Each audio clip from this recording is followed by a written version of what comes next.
जोधपुर से इस वक्त की बड़ी खबर। धमकी देकर फिरौती मांगने का एक और मामला सामने आया है। ज्वेलर व्यापारी को आया है धमकी भरा कॉल। लॉरेंस के नाम से आया है ये धमकी भरा कॉल। कहा है कि निक्की बराड़ बोल रहा हूं, डिमांड पूरी करें नहीं तो जान से हाथ धो बैठेंगे। तो इस वक्त की बड़ी खबर जोधपुर से है। यहाँ पर एक बार फिर फिरौती मांगने के लिए धमकी भरा कॉल किया गया है व्यापारी को। ज्वेलर व्यापारी हैं जिन्हें धमकी भरा कॉल किया गया है और इस कॉल पर खुद को लॉरेंस के नाम का ये व्यक्ति बता रहा है और उसने कहा है कि लॉरेंस के नाम से ये धमकी भरा कॉल आया और इस व्यक्ति ने कहा है कि निक्की बराड़ बोल रहा हूं, डिमांड पूरी नहीं करी तो जान से हाथ धो बैठोगे। तो एक बार फिर यहाँ प्रदेश में धमकी और फिरौती का ये जो खेल है फिर से खेलने की कोशिश की गई है। यहाँ पर जोधपुर के एक ज्वेलर हैं, व्यापारी हैं, एक जौहरी को यहाँ पर फोन करके धमकाया गया है। आपको बता दें कि धमकी देकर फिरौती मांगने का ये एक और मामला है जो यहाँ जोधपुर से देखने को मिला है। एक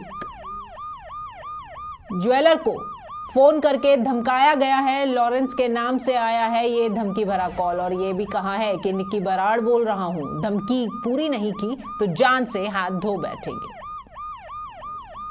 आप देख सकते हैं इस वक्त की तस्वीरों में ये यहाँ पर फोन ही नहीं साथ ही साथ ये चैट भी दिखाई दे रही है।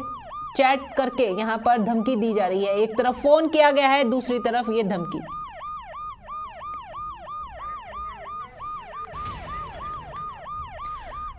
हमारे सहयोगी जोधपुर से लाइव हमारे साथ में जुड़ गए हैं। भूपेंद्र का रुख करेंगे हम। भूपेंद्र, यहाँ पर फिरौती की मांग को लेकर एक और मामला सामने आया है, गोगामेड़ी हत्याकांड जो अभी सुलझा ही नहीं है। इसके बाद में यहाँ पर निक्की बराड़ और ये लॉरेंस बिश्नोई से जुड़ा हुआ एक और मामला, क्या है ये पूरा मामला?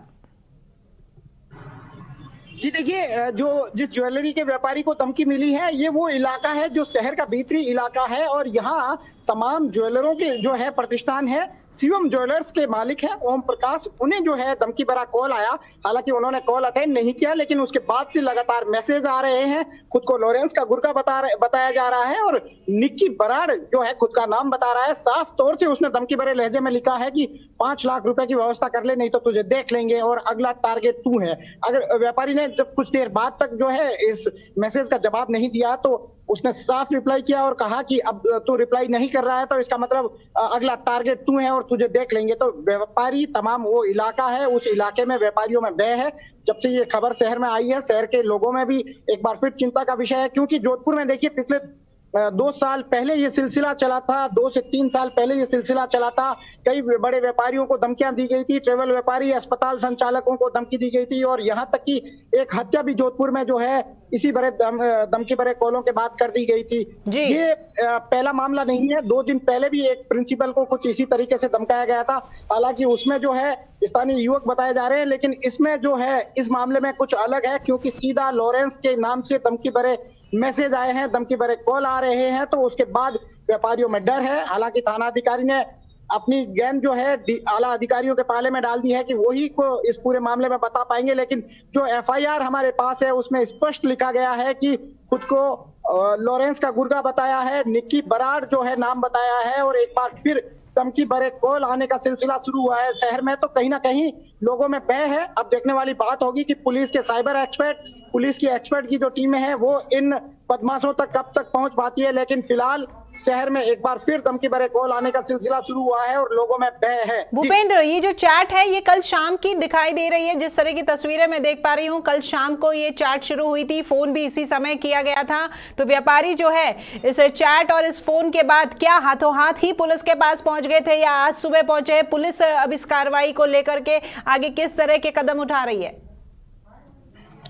जी देखिए, जब से फोन कॉल आ रहे थे उसके बाद ये मैसेज आए और जैसे ही व्यापारी ने ये मैसेज पढ़े तो वो समझ चुका था कि इस बार जो है गंभीर मामला है, ये बहुत गंभीर मामला है। उसने अपने परिचितों को ये चीज बताई और उसके बाद जो है सदर कोतवाली थाना, सदर कोतवाली और सदर बाजार जो शहर के भीतरी थाने हैं वहां एफआईआर दी गई है, वहां जो है रिपोर्ट दर्ज करवा दी गई है। अब देखने वाली बात होगी कि पुलिस इस मामले को कितनी गंभीरता से लेती है, क्योंकि देखिए जोधपुर वो शहर है जहां लॉरेंस के गुर्गे कई बार पकड़े जा चुके हैं। यहाँ कई बार लॉरेंस के गुर्गों का मूवमेंट देखने को मिला है। एक हत्या तक यहाँ हो चुकी है और कुछ इलाकों में जो है कई लॉरेंस के गुर्गे इस तरीके से धमकी भरे फोन कॉल करते हैं, उन्हें कुछ लोगों को पुलिस ने पकड़ा भी है और अब एक बार फिर ये धमकी भरे कॉल आने का सिलसिला शुरू हुआ है। तो पुलिस के लिए चिंता का विषय जरूर है। पुलिस की साइबर एक्सपर्ट टीमें अब इन बदमाशों तक कब पहुंच पाती है ये तो देखने वाली बात होगी, लेकिन उससे पहले व्यापारियों में जो ये भय है उसको खत्म करना पुलिस की प्राथमिकता होनी चाहिए। कि जिस तरीके से व्यापारियों को कॉल आया है, एक कॉल शहर के भीतरी इलाके में आता है, दूसरा मैसेज जो है शहर का बाहरी इलाका है बोरानाडा, उस इलाके में प्रिंसिपल को धमकी भरा जो है मैसेज आते हैं। तो कहीं ना कहीं गंभीर मामला है।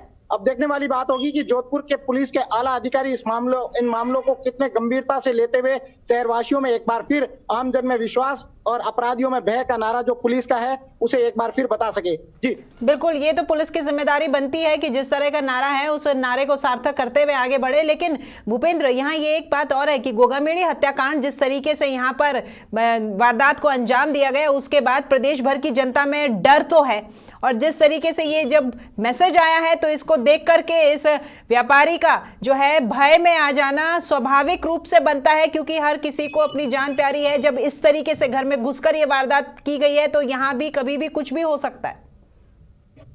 जी बिल्कुल, देखिए जब जिस तरीके से गोगामेड़ी की हत्या हुई, जिस तरीके से उनके घर के अंदर बदमाश घुस गए और उसके बाद यहाँ मैसेज आना, उनके पास मैसेज आना और इस तरीके से धमकी भरे लहजे में मैसेज आना, 5 लाख दे दे नहीं तो तुझे देख लेंगे, जल्द बंदोबस्त कर, इस तरीके से देखिए जिस तरीके से मैसेज की लैंग्वेज है उससे आप देख लीजिएगा कि अगला बदमाश कितना ओवर कॉन्फिडेंस में है, कितना वो अपने घमंड में है कि वो किसी भी हद तक जा सकता है। उस मैसेज की भाषा को देखकर ही जो है आम व्यक्ति में भय हो सकता है, तो जिसे मैसेज मिला है उसमें कितना भय होगा ये साफ तौर से जाहिर है। इसके पास जिस पे बीती है उस पर कितना जो है भय होगा, जिस पे उसका परिवार कितना सदमे में होगा ये देखने वाली बात है।